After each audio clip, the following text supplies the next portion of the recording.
Hey, welcome to Uncensored News Live on the Uncensored Network, bringing you real news you can use, no cap. I'm your host, Steph Lover, and these are the headlines. The notorious RBG, the baddest bee in Brooklyn, better known as Ruth Bader Ginsburg, the second woman to ever sit on the Supreme Court, has unfortunately passed away from cancer at the age of 78.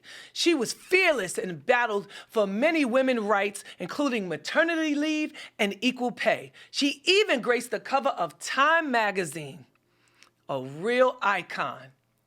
And before her body was even lukewarm, this nigga Trump trying to backdoor somebody into her spot. He said it's gonna be a woman, but he also told everybody to drink bleach. So, the part that really got me pissed is this turkey neck Grim Reaper looking ass Mitch McConnell. He blocked Obama for 11 months from nominating a Supreme Court judge before his term ended, saying it would be inappropriate. Take a look.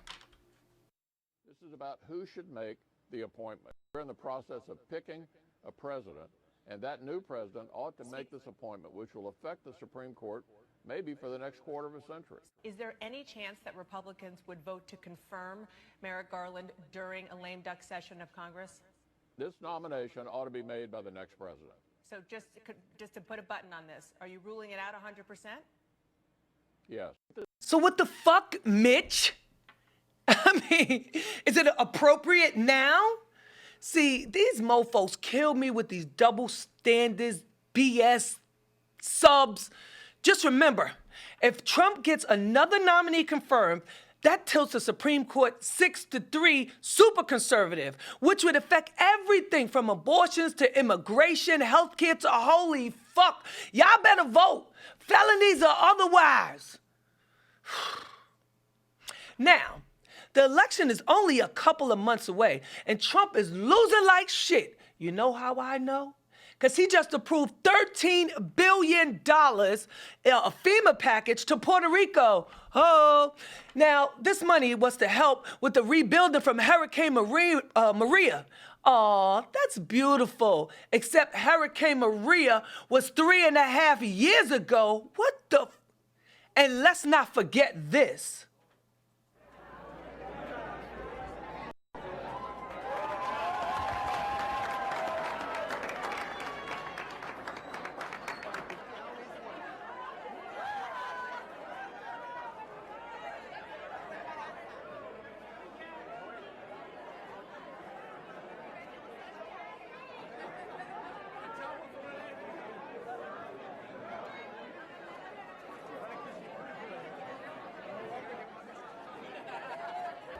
Boricua, Morena, take the money and still vote him out. Manicon. Sophia Lane, mother to Vanesse Bryant, Kobe Bryant's widow, recently sat down to air her daughter out. Ay, Dios míos. In a Spanish interview on a show called El Gordo y la Flaca, on Univision, Vanessa's mom claims her daughter kicked her out her house after Kobe died and took her car back. Woo. Check out the receipts. Este lunes en El Gordo y la Flaca, la suegra de Kobe Bryant habla por primera vez frente a las cámaras. Muchos fanáticos han preguntado dónde quedaron los restos de Kobe Bryant. Que están en un cementerio. ¿Por qué no han hecho público el lugar donde están los restos? Kobe Bryant en vida siempre la ayudó, pero ahora su propia hija la tiene sumida en el abandono y la tristeza. Ella me dijo, necesito que te salgas de esta casa. Pero hace un poco también le remolcó el automóvil. También me dijo que ella quería su carro y lo quería ahora. Una historia nunca antes contada, como en las mejores familias. Este lunes en El Gordo y la Flaca.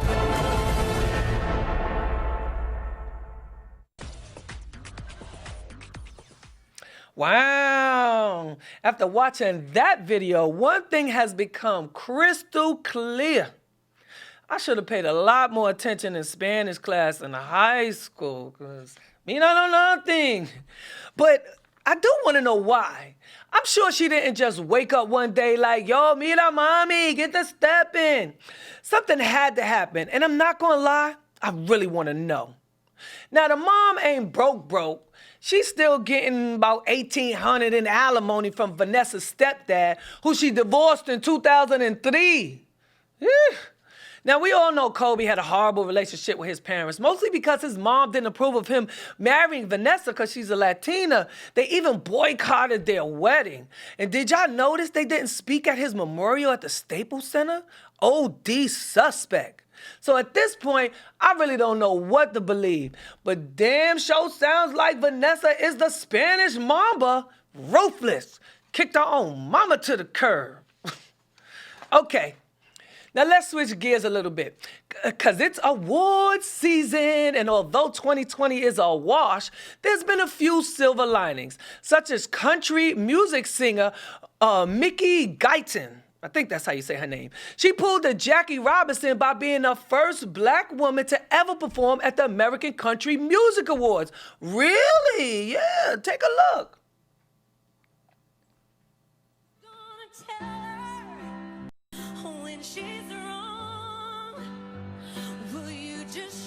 Got done performing at the ACM Awards with Keith Urban. I'm overwhelmed, I'm hormonal, I'm so blessed and so excited and so thankful for the army and village of people that first of all put me together, and the country music community for embracing me and giving me this opportunity. I love you guys so much. Thank you, thank you, thank you, thank you. Woo! Well, yeah!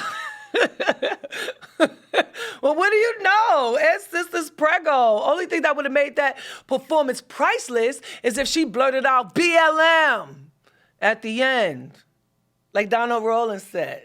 Too soon? Yes? No? Maybe?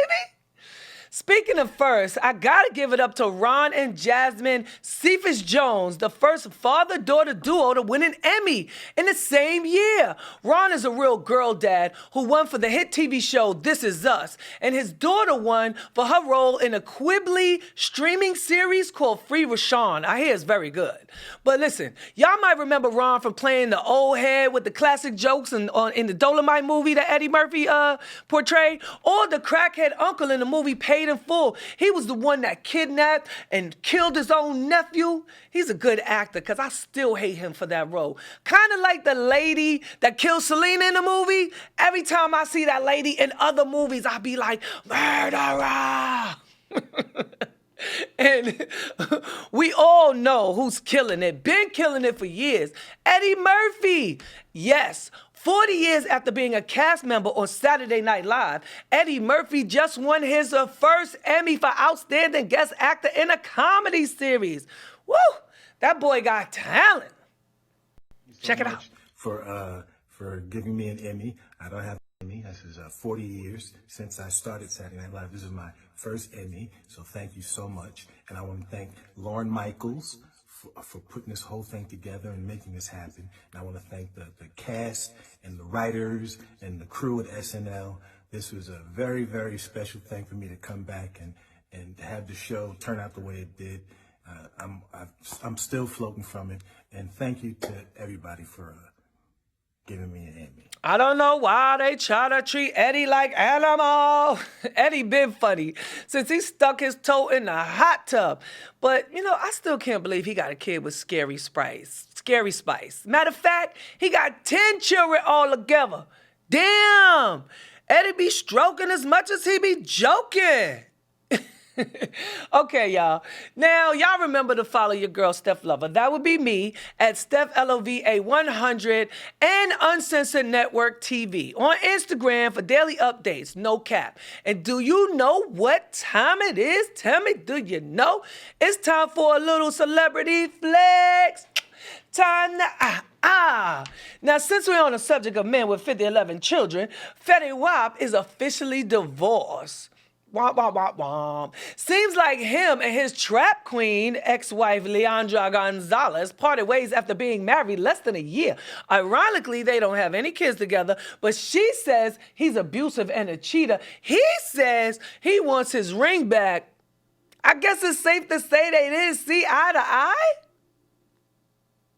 I can't make this shit up. Lil Baby, not to be confused with Da Baby, is taking his first baby, Mama Aisha, to court over their 5-year-old baby boy, Jason, trying to keep up. Now, baby mama number 1, not to be mistaken for baby mama number 2, because they cool, filed for child support. So Lil Baby asked the judge for primary physical custody of his oldest baby, in essence, deading any and all child support for said baby. You got it? Whew. Wait a minute. Didn't Ludacris and Usher pull this same card a few years ago? Gotta be careful, ladies. Some dudes would rather pay a nanny 24/7 while they working or on tour or shooting a movie than pay child support to the biological mother. Other dudes who can't afford to do all that, they usually just gonna have more kids to piss the first baby mama off. You see, sometimes it's not as clear as black and white. You think? All right. Here's a fun fact. Da Baby is also being sued over an assault altercation with a hotel employee in California. Reps for Da Baby said the suit was childish. Da-da-da-da. All right, moving right along. Now, former NBA player Ty Lawson just got his ass handed to him in China, as number 45 would say. For what? I'm going to tell you, apparently for complimenting an Asian stripper about her cakes as he was getting a lap dance in a strip club. Wait a minute, Brian. That's proper strip club etiquette? Woo! At first I thought he stole an ancient Chinese secret. The way they was coming at the boy head, but no, seems as if they just mad about a black man helping a poor college student get through school. I mean, what's that about? Either way, his contract got canceled with the Chinese Basketball League. Well, damn. His timeline was filled with death threats. And, well, I only got one question. What were you thinking, Ty? Oh, wait, I forgot. You used to play for the Denver Nuggets with Melo and J.R. Smith. So you wasn't thinking. You was drinking and posting and doing the most and... All right. From Denver to Nuggets, that's what LeBron James' son, Bronny, exposed himself Chief Keefing on. Oh my goodness. It's quick, but yeah, he doing his thing. Now, I don't know if he was so high that he accidentally posted this quick clip or one of his friends thought it was funny. But either way, LeBron is going to beat his ass as soon as that bubble bursts. I know Bronny praying every Lakers series goes 7. I mean, seriously, y'all, though, for real. Like, the kid is 16. I mean, his dad's superstar billionaire. I hear that his mom is in the bubble with the dad. What would you be doing? I'm just saying. All right. From the GOAT to the OG GOAT, Michael Jordan just brought a NASCAR team? Whoa. And they about to be big mad at Jordan. Said it took him about 14 years. I don't know why. He already got a basketball team, and now he going into racing, and he got like the hottest black racer, Bubba Wallace, the driver for his team. And, you know, they done open the floodgates because you know how we do. Next thing, Drake gonna have a team. Weezy gonna sign a couple drivers. Then they all gonna test positive. Not for COVID, but for weed, yeah. You know. They have no idea what they just did. Trust me. All right. So here's where we're at. Karen's favorite part of the program, so you know what's up. In white people news. Okay. Hey, imagine being able to pick the prison of your choice, to do your federal time, where you want to do it at. Well, if you aren't Becky, then this is life. Lori Loughlin, I think that's how you say her name, finally pleaded guilty after her white privilege wasn't enough to get her college admissions scandal case dismissed. But the good old judge, Nathaniel M. Gordon, did the next best thing. He signed off on a request by her to serve her time at Victorville, Georgia? It's a medium security prison that offers yoga, origami, and ukulele lessons. Wait a minute. Who in the fuck want to learn ukulele lessons when you doing Fed time? Goodness gracious. But it's only 2 hours away from Aunt Becky's brand new Hidden Hills $9.5 million farmhouse, so the fam could come visit a convicted felon anytime. Aw, how nice. And the Be Nice lady, a.k.a. Ellen DeGeneres, came back from her hiatus to kick off the 18th season of her show. And she had plenty explaining to do about her toxic work environment and how she about to turn over this new chapter. Man, her PR team earning every dollar. Check out her copping a plea to the 10th power. As you may have heard, this summer there were allegations of toxic work environment at our show, and then there was an investigation. I learned that things happened here that never should have happened. I take that very seriously, and I want to say I am so sorry to the people who were affected. I know that I'm in a position of privilege and power, and I realize that with that comes responsibility, and I take responsibility for what happens at my show. This is the Ellen DeGeneres Show. I am Ellen DeGeneres. My name is... I am that person that you see on TV. I am also a lot of other things. Sometimes I get sad, I get mad, I get anxious, I get frustrated, I get impatient, and I am working on all of that. I am a work in progress, and I am especially working on the impatience thing because, and it's not going well, because it's not happening fast enough, I will tell you that. Chuckle, chuckle. She also promoted her DJ Twitch to an executive producer role. But what I really want to know is, isn't she in an air-conditioned studio? Why the fuck she got a turtleneck on? Like, anybody? Somebody? Everybody? All right, Kim Zolciak, my favorite pouty-lipped Atlanta housewife, is clapping back at haters who said her 23-year-old daughter sitting on her 35-year-old husband's lap during a birthday dinner was okay. Kim said it was nothing more than a family affair. Oh, really? A family affair, huh? I hope it doesn't turn out to be a real live one. Speaking of housewives, stick around because we're going to talk to a real live housewife of Potomac in a few minutes. My HU sister, CANDIACE DILLARD BASSETT, will be joining us, hearing big things about her shooting a movie, dropping a single. Them other chicks on the show, not so much.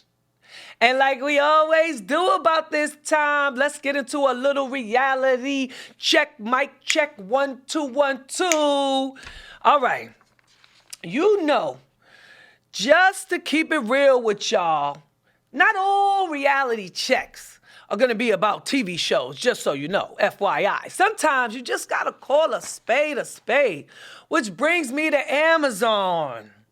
This company is valued at $1 trillion, yet they didn't have the proper checks and balances in place to catch this. Yeah. I know it was a mistake. I know you're sorry. I know a third-party seller listed it. But still, come on. We're not that stupid. Or at least I'm not. And neither is Cardi B and her sister Hennessy are being sued over a video they posted from an altercation Hennessy and her girlfriend had in the Hamptons on the beach. Now, both are being sued for defamation after labeling a group of beachgoers racist MAGA supporters. I mean, move the fuck out of my face. Okay. Don't ever come to a female pressing her while I'm not here. I'm near you. I don't give a fuck. Right. Step the fuck out my car. Step the fuck out my car, because I pay my fucking taxes, nigga. Back the fuck up.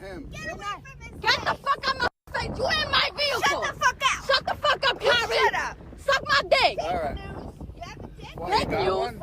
Very nice. Bitch, I got a strap. Right. Yes, I got a dildo shoving up your ass and your husband's ass. Suck my dick, bitch. Get the fuck out of here, Karen. I hope you know that you will be online and your husband. And, yep. And guess what? And guess what? I got some. Was the calm one. You know what I'm saying? Wow. Okay. So it seems to me like a classic case of what had happened was, but seriously, who really cares? I mean, less than nobody. Definitely not Cardi, who said she didn't drop a tear after filing for divorce from Offset. He said he was tired of her making thought music. The nerve of this chain-smoking Negro. As if Migos music is all wholesome and pure. Hey, B, hold up. Let me read you some lyrics of one of Offset's songs real quick. You ready? And I quote, better than a bitch. Fuck on the plane cause we're lit. She finer than a bitch. Vroom, ride the dick. What we talking about, huh? That music? All right. And the diggy, doc, y'all. Dr. Dre's marriage is on life support. And I don't think it's gonna make it.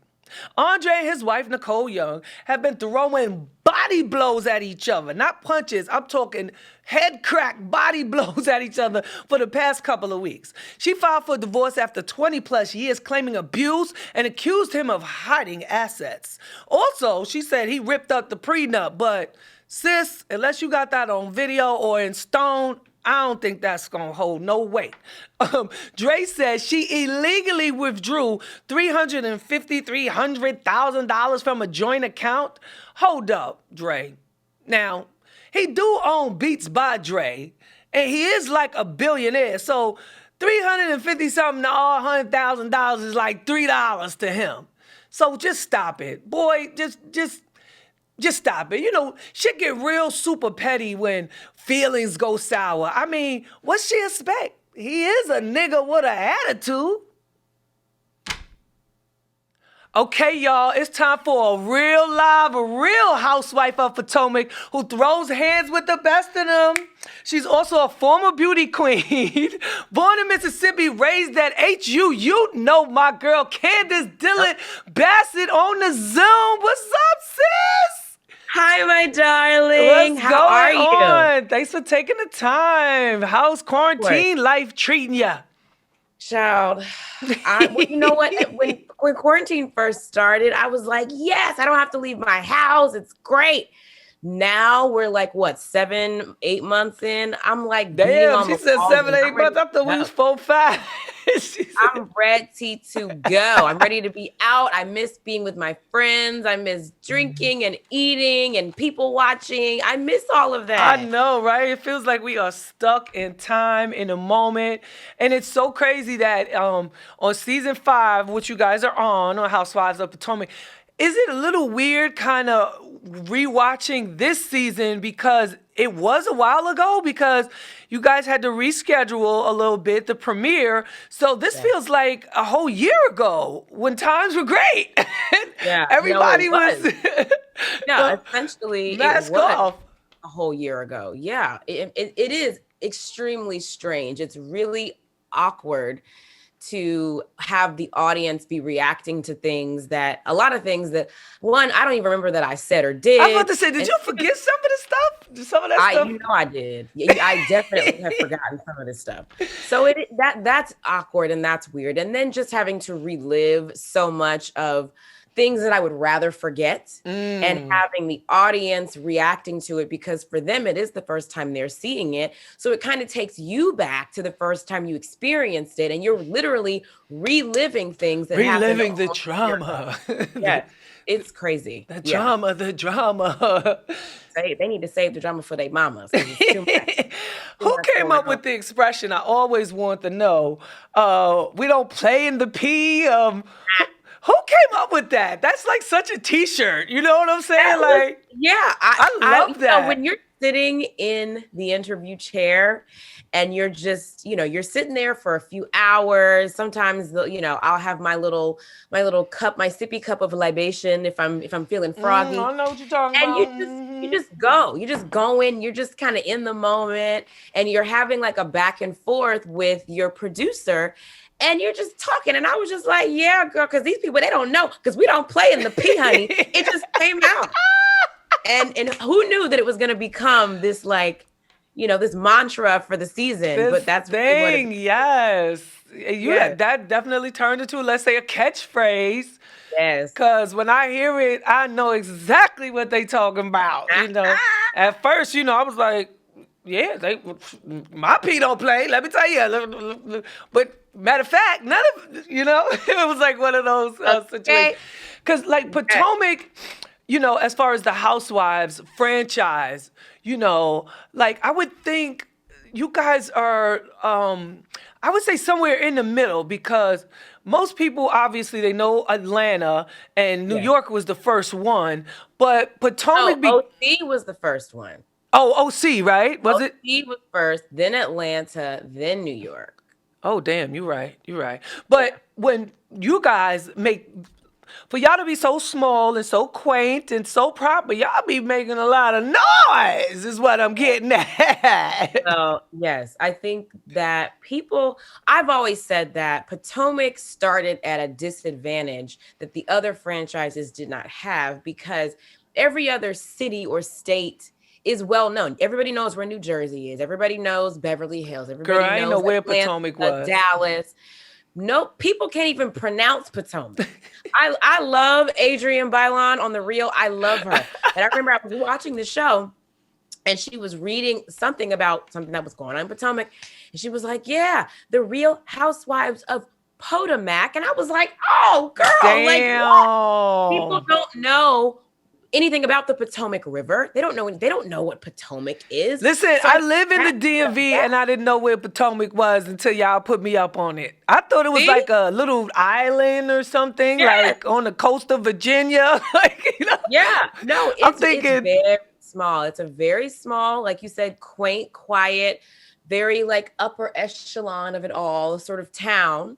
And nobody knew where we were. So it was that kind of like, I think started us off at, like I said, a disadvantage, because people were like, well, why should I care about this place that I haven't even heard of? Well, they know about y'all now, especially since y'all near the casino. Ow! Okay, shout out to MGM in the house. What I really want to know, being that I'm all knee deep in your business, is do the husbands get paid? I always wondered that. Like, I read somewhere that the husbands don't get paid. They kind of like garnish. I'm like, wow.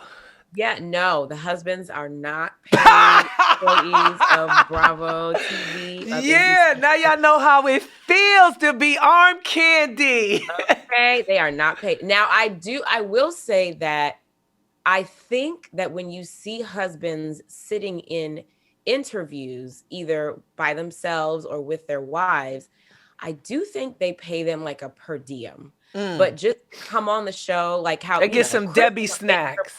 Yeah, right. They're just some Tootsie Pops or something. Yeah. Yeah. No, but you know what? I'm just joking, but it does, like, especially your husband. That's my guy. I love him so much. Not like that, but he uses it. When you see him, like, he has a restaurant. Like, I mean, that's the point. You plug, you pitch and plug. You do your thing, and you got a few businesses. Like, let's talk about your pageant business, because you're a former beauty queen. I mentioned that, and then of course you have a fabulous hairline. So Candiace Dillard Pageant Consulting.